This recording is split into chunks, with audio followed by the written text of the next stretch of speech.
هلا هوي في عندها حال ذاك ورق مرانتا هدي إن مخلوصي نوصانا هوي معانتو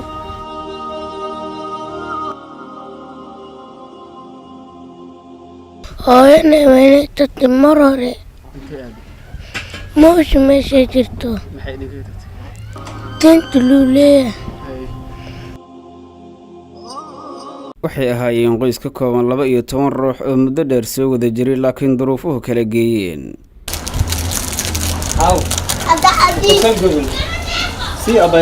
hooyadii dhashay carruurtan kan ugu weyni 10 jirka yahay 5 bilood ka hor ayay cidladan uga dhaqaaqday kadib markii odaygii reerka ee ilmahani kala dhaxeeyeen shaqo la'aani ku dhacday diimo badanna looga yeeshay dukaamada deriska ilmaha hooyadoodna wax la'aanay igaaga tagtay guriga nabadda wadaal soo dhawaada runtii warbixinta aan maanta idin hayo waa mid dareentaabada waa hooyo Soomaaliyeed oo dhashay 10 caruur ah hal mar ayaa mirqdeeda la waayay kadib markii aabihii dhalay caruurtaasi deemo badan lagu yeeshay shaqooyinkiina ay ku xumaadeen caruurtiina wax la siiyay la waayay ay hooyadii u adkaysan weysay inay dhex fadhiso caruurtaasi faraha badan ay alla siiyay Allah u barakeeye waa kan aabihii iyo waliba caruurtii oo ka codsanaya hooyadood inay u soo laabato runtii muuqaalkani aad ayuu ii taabtay marka gabadha yar ay tiraaday hooyo inoo soo laabo waan ku baahanahay adii aabe kaale midooba waa dareemi kartaa aabahaasi caruur 10 qof ah markii loogu dhex tagay mashaqo ayuu aadaa inkastoo awalka horeba shaqo oo intifaac badan ka helay uusan haysan hase ahaatee xaalka ayaa ku cakarmay runtii dhacdadan waa dhacdo aad iyo aad u xanuun badan oo qof walba Soomaali ah oo islaam ah oo damiir leh ay taabanayso daawade waxaan ka codsanayaa markaad muuqaalkan aad aragto inaad meelo badan gaarsiiso si loo caawiyo aabahaasi iyo caruurtaasi isla markaana hooyadood ay u soo laabato Soomaalidu waa dad inta badan lagu yaqaan isgarab istaaga iscaawinta isku hiilinta waxaan rajaynayaa in muuqaalkani aadan gudbeenin oo aad dad badan gaarsiin doonto si caawinaad ay u helaan qoyskaasi Soomaaliyeed ee xaaladda ku adag tahay sidoo kale maalinta yawmul qiyaamo waa la isweydiinayaa qoyskaasi dadka la degan ee dabcan deriska la ah ee laga yaabo in ay cuntooyinka ay cunayaan dabcan banaanada ku daadinaya israaf dartiisa halka 10 caruur ah ee hoostoodana gaajo hooyadii dhashay ugu carartay runtii waxaan bulshada Soomaaliyeed ku wacyigelinayaa deriska in laga warqabo diinteena waa ay ka hadashay deriska iyo xaqqa jaarka dabcan janno ayaad ku galaysaa ayuu noo sheegay nabigeena nabadgelyo naxariis korkiisa haatee dabcan qofka 40 guri oo dabcan ku hareereysan ka warqaba xaaladooda iyo waxa ay ku sugan yihiin halkaas waxa inooga cad iska warqab la'aan inay jirto dabcan aabahaasi wuxuu u baahnaa in il gaar ah lagu eego oo la caawiyo dadka deriskiisana ay garab istaagaan aan isla daawano muuqaalka هلا هوي في عندها حال ذاك ورق مرانتا هدي إن مخلوصي نوصانا هوي معانتو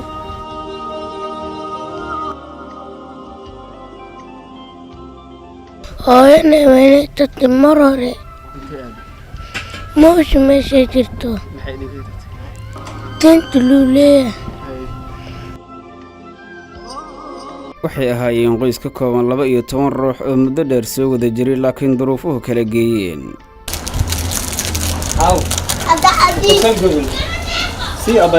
hooyadii dhashay carruurtan kan ugu weyni 10 jirka yahay 5 bilood ka hor ayay cidladan uga dhaqaaqday kadib markii odaygii reerka ee ilmahani kala dhaxeeyeen shaqo la'aani ku dhacday diimo badanna looga yeeshay dukaamada deriska xaaladda caafimaad gentleman maalmo dhaxdaas geeyay 4 bilood ka hor wuxuu ilaahay marka rafeetarahay gabadha dhinacdan waa ka cadaatay dhinacna waa madow marka dhinac ka cadaatay marka eber waa yiri gabadha ka kac waaye marka waxa sameeysaa yiri daawooyina idin qoraa gentleman wuxuu ku yaalaa isbitaalka Balaxi meelahaas uu ku yaalaa marka asigiya daawooyina ii soo qoray hada daawooyinkiisi u siina alxamdulillah gabadhii saanay soo noqotay waa soo roonaatay inkastoo hooyadeedna ay jiridaasna ay ku ogeedna oo naga tagtay dib aad iyo aad u weyn aan haysato marka ummadda islaamka waxaa ku aslaa inay gacanta iga qabtaan ummadda yaa cunuga dugsiga waxaa looga bixiyay wax la'aana iska jirto maadaama hooyadii lacag lagu leeyahay sidaad ii sheegtay deyn lagu leeyahay ay saas uga tagtay guriga dadkii deynta lahaa ma laga yaabaa inay idin yimaadaan oo ay deyntii idinku dhibaateeyaan maadaama qofkii lahaa uu ka maqan yahay carruurtiisina ay meesha joogaan arrintaas culeys waa kala kulungnaa marka naagta waxayba dhahdaa oo dukaanka aniga idinka waxba waa idinka qaadi waayey codigeeya aa idin soo dira asaa xisaabta idil galaayo asaa wax idinka qaadaayo markiiba ay dhahda islaantaas iyadana waa ka tagtay xaafadda carruurta ayaa waxa ay dalbanayaan in hooyadood ay u soo laabato iyaga oo sheegay in ay guriga uga maqan tahay hooyadood sabab la xiriirta in deymo badan lagu yeeshay maadaama qoysku ay dhaqaale xumo wajahayeen muddo dheer waxay dalbanayaan iyaga oo fariin gaara u dirayo hooyadood inay dib ugu soo laabato oo ay la midoobaan maadaama hooyo la'aantu ay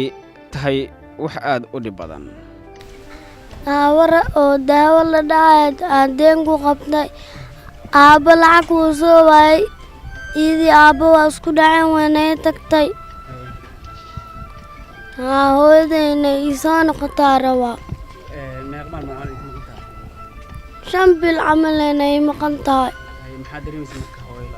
wax dhibaataa dareema hooyaday la'aanteeda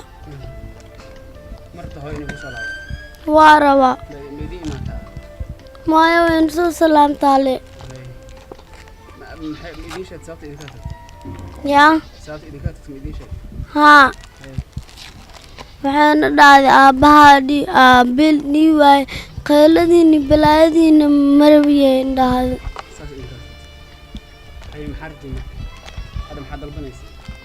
waxaa dalbaha ani hooyaday inay ii soo noqoto oo qoys fiican isku noqdaa labadoodba aabbiyo hooyo saasaa doona ani halla hooyo ma fiican tahay xaaladaa ka waran maroon tahay haddii na maqloosid noo soo noqo hooyo macaanto cabdaatiif cumar caliani dhah hooyana waynay tagtay mar hore moosha meeshay jirto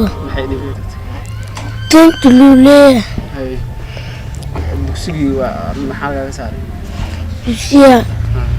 lacag ahaan maxaad dalbanaysaa anoo tarabkiisiyo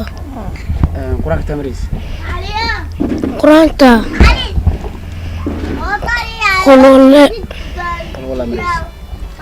والله متقن هذا ستة أقرب قل والله أحد الله السميع لم يلد ولم يولد ولم يكن له كفوا أحد حتى عسنا ساشا حتى الساعة أنا هذا اللي بيسوي عليه هرتا بس لا الدين تدي لك بحوي ويسول عبناه هاي أنت سارة waxaan codsanayaa intii muslimiin meel kasta ay joogto ummadda nabi maxamed ay tahay ebadkay meediyaha ma soo istaagin TV ma soo istaagin ma soo hor istaagin xooggeey hadda xamaalinay maanta waxa iga keenta daruuf adduunyo marka intii muslimiinta meel kasta ay joogan dal iyo dibid waxaan ku codsanayaa in ay gacan isiyaan oo wax aniga oo xooggeey aan uga xamaali karo in ay ii gadaan ama bajaaj ha noqoto shaqo abuur ha noqoto wixii iyaga oo ilaahay dartooda ilaah xaqiis igaaga soo qaado inay igu soo faa'iideeyaan iska jeclaan lambarkii waxa waay furaha 7 23 45 45 waay waa tahay daawade dabcan hooyo waa hooyo wax kalada oo ay leedahay marnaba ma jirto dadka qaar ayaa waxaa laga yaabaa inay dhahaan hooyadaasi Soomaaliyeed runtii waxa ay ahayd qof xun ma ahan inay carruurteeda ka dhex tagto laakiin duruufaha kulama tashanayaan waxaan rajeynayaa hooyadaasi Soomaaliyeed inay carruurteeda u soo laabato ay isla markaa la qaybsato xaaladda ay ku jiraan bulshada Soomaaliyeedna waxaan ku wacyigelinayaa inay caawiyaan qoyskaasi Soomaaliyeed oo garab istaagaan isla markaana maalin la katan yahay la ooman yahay ayay dareemi doonaan waxa ay la bixeen qiimaha ay lahayd sadaqadu yaraan ma lahan walaalayaal aan garab istaagno qoyskaasi sidoo kale haddii xitaa aadan waxba haysan oo isla markaa aadan dhaamin reerkaasi waxaa kuu furan muuqaalkan inaad meelo badan gaarsiiso si ay u arkaan dad badan isla markaana muxsiniin ah oo doonaya inay caawiyaan adiguna waxaa sabab u noqonaysaa in dadkaasi la caawiyo ajarkana qayb ayaad ku leedahay